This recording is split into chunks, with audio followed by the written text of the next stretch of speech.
retraites, elles sont à nous. On s'est battu pour les gagner, on se bat pour les garder. Les retraités n'ont pas envie que l'on touche à leur pension. Mais la réalité démographique est implacable. Le système actuel ne peut pas rester en l'état. Alors, comment remettre à l'équilibre un système qui perd des milliards d'euros chaque année? Dans le climat actuel, baisser le montant des retraites est inenvisageable. Autre possibilité, reculer l'âge légal du départ à la retraite, aujourd'hui fixé à 62 ans. Mais Emmanuel Macron a déjà dit qu'il était contre cette idée.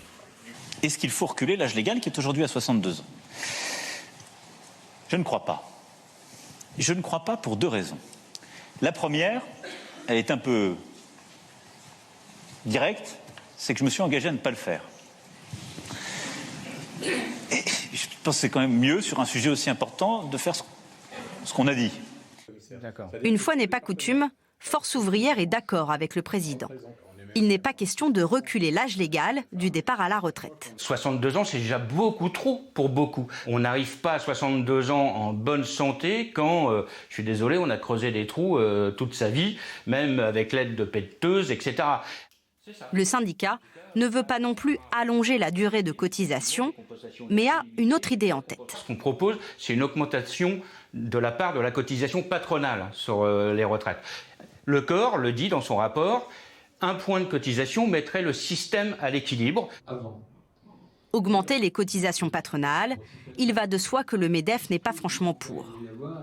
La bonne solution, c'est de faire travailler plus longtemps les salariés et les fonctionnaires. Et pour ça, la mesure la plus équilibrée, la plus juste, c'est l'âge pivot, puisque ça laisse une liberté de choix. Mettre en place un âge pivot pour inciter financièrement les salariés à travailler plus longtemps. Dans l'hypothèse où cet âge pivot serait fixé à 64 ans par exemple, le salarié qui prendrait sa retraite avant se verrait infliger un malus, alors que celui qui la prendrait plus tard obtiendrait un bonus. Édouard Philippe a promis de recevoir les partenaires sociaux d'ici le 5 décembre pour parler retraite.